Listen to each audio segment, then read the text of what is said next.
Waggoners Walk. On Thursday lunchtime, Rob Pengelly came back from the magistrate's court. Rob,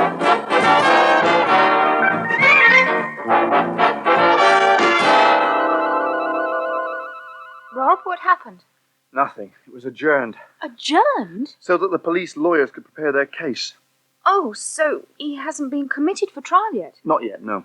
But they must have remanded him, didn't they? Yes, the magistrates gave him bail. Bail? Yeah. They said there were no grounds for remanding him in custody.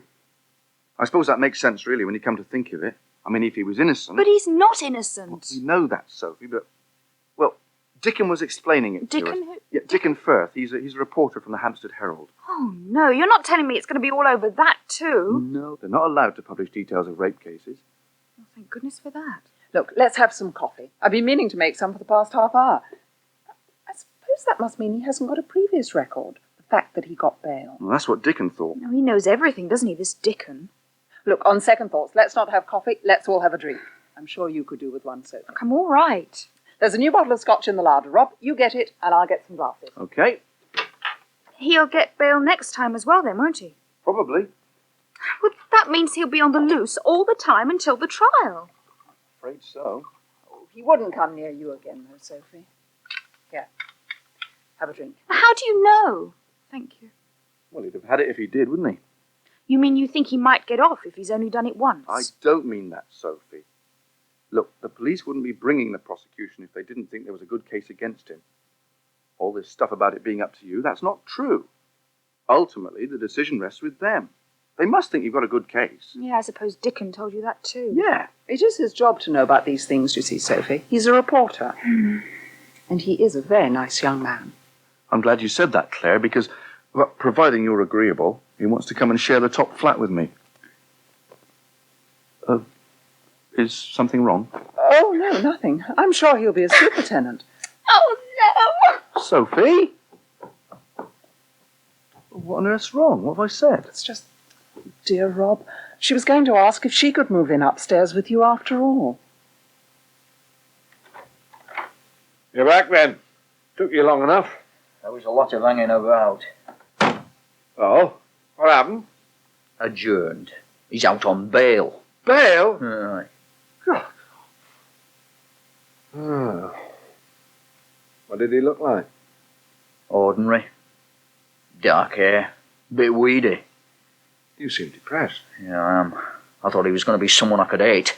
Instead of which I find Sophie's had the fright of her life from some dreary little estate agent. Respectable type, then. Oh, yes. You're really cut up about this thing, aren't you? I feel so bloody guilty. Why, it's not your fault it happened. Well, I suppose not, though. If I hadn't been so unreliable, she might not have carried on at the restaurant the way that Lynn and Rob said she did. You better not go around saying that outside this office. Otherwise they'll have you as a witness for the defence. Oh, I guess so. Oh, God, Matt, I wish there was some way I could make up for what's happened. Do you love her? Don't know, Matt. Well, you know me. I'm like Groucho Marx. I don't want to belong to any club that'd have me as a member. About the attraction of Claire? Oh, yeah, Claire. God, I've had a right year, haven't I? I don't think I know what love is, Matt, to be quite honest. But I've never felt so sick and angry about anything as I did when I heard Sophie had been raped. Well, that must mean something. Now, here you are. Here's your private room. Ah, this looks better. Would you like me to help you into bed? Yes, please. Just let's get your pillows right. Now, you come round this way.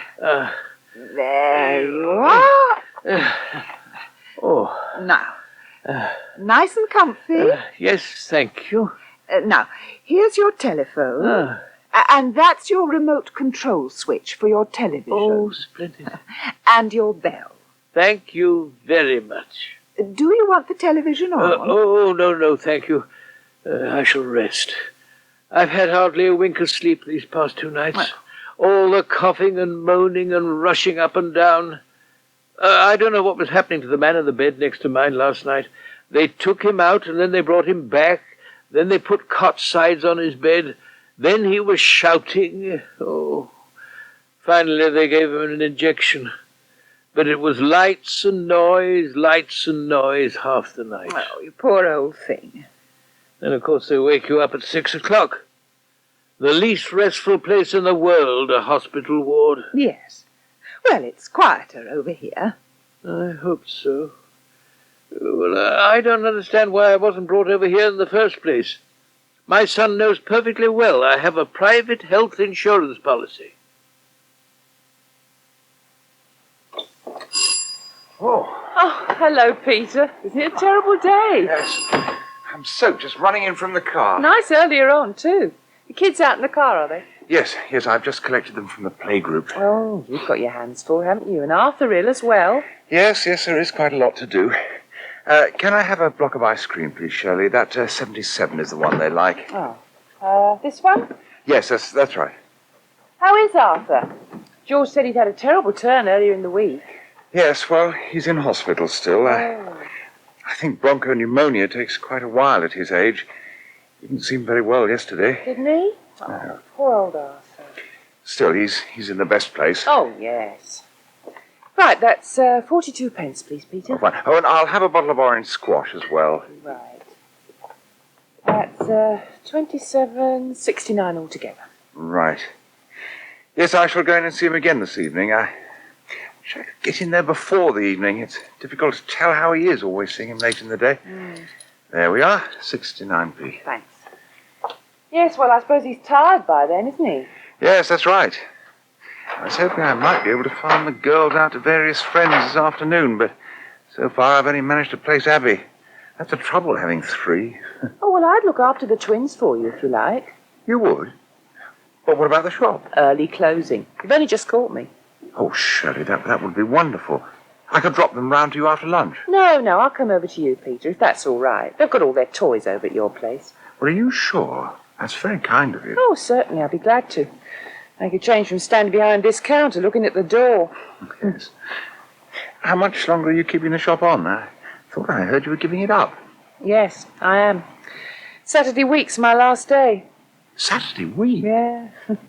Kids can help me make some last bargain notices. I wouldn't bank on that. They'd be fairly illegible. Oh, no, I'm only joking. So, who's taking it over? Ramesh Patel. Is he? Expanding his empire, then. Yeah, he's doing all right, Ramesh. Mind you, he works hard. I wouldn't stay out in all the hours he does. Are you sorry to be giving it up? Oh, well, yes and no, really. I don't want to run it here on my own, but, I don't know, somehow now I know it's definite it's going. Well, it's a bit sad, it's a bit of a wrench. What are you going to do? I don't know. Some nice regular job that doesn't mean getting up at 5:45 in the morning. And of course, I'm doing an open university course. No. Yes. Oh, yes, Foundation Technology it's called. There's a great packet of stuff arrived from them this week, something called a computer-marked assignment. It's sort of maths and stuff, Oh, so you started? No, I haven't. I don't start until February, but they want us to have a look through it all before we start. Oh, I see. Frightens the life out of me, to be quite honest, Peter. Anyway, they said not to touch it until after this meeting we're having with the tutor counsellor. Here, look!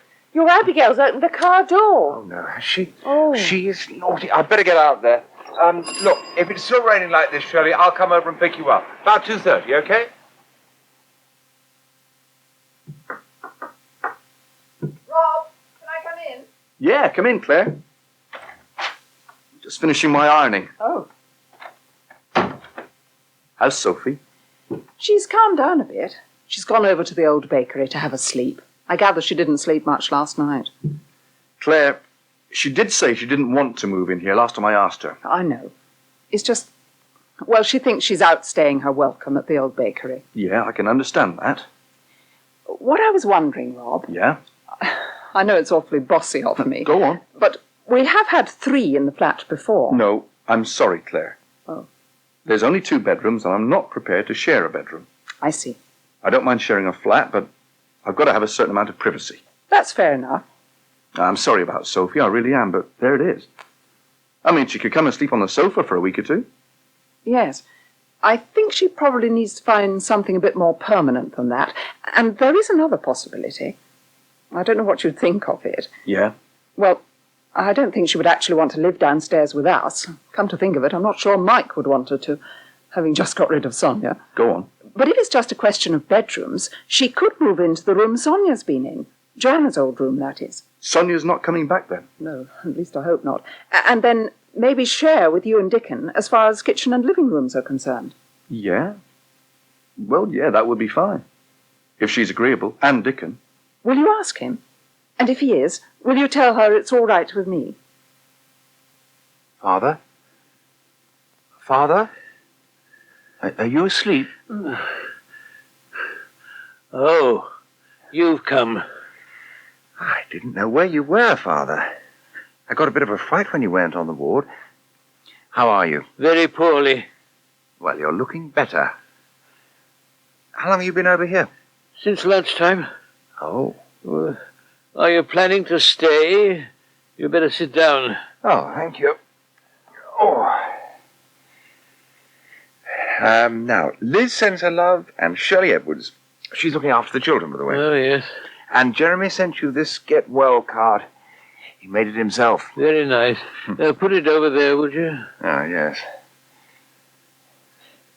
Did you ask to come over here, Father? Oh, I should think I did ask to come over. It amazes me, Peter, that you didn't arrange it for me. Well, you were so ill, I didn't think of it. You should have asked me. I didn't have time.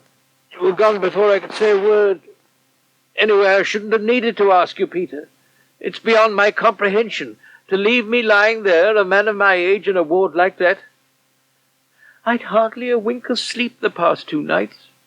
The noise in that ward, coughing and moaning and rushing up and down. And I don't know what was the matter with the man in the bed next to mine.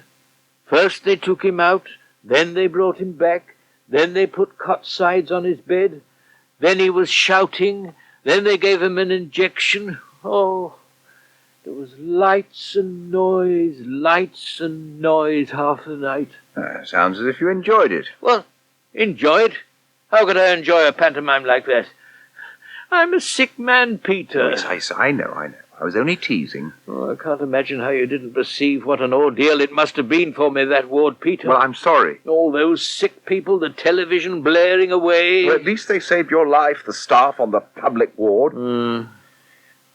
Anyway, another time I'll make sure you have private treatment from the start, I promise. Another time? I don't suppose there'll be another time. Another time I'll finish up 6 feet under.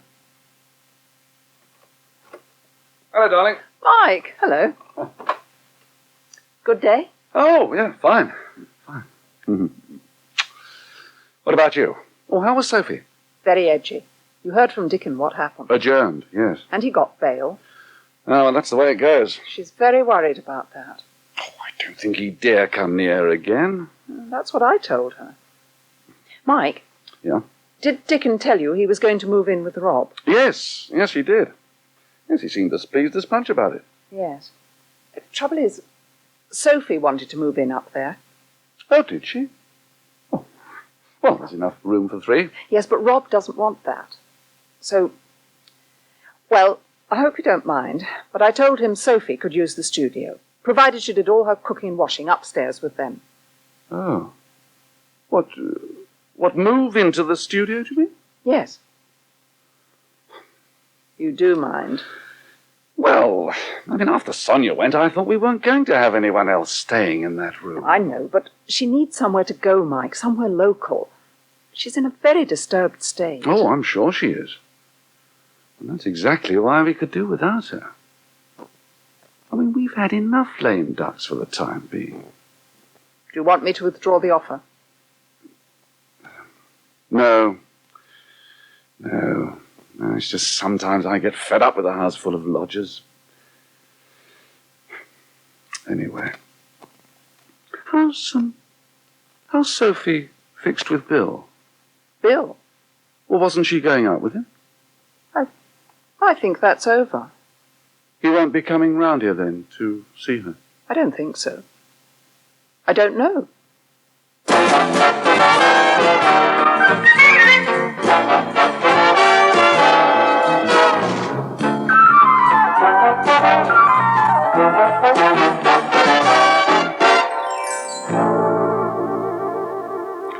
And you can hear the next episode of Waggoners Walk on Monday afternoon at 5:05 here on Radio 2. Meanwhile, there's another chance to hear that episode on Monday at 12:15. Waggoners Walk this week was written by Margaret Simpson and directed by Anton Gill and David Johnston.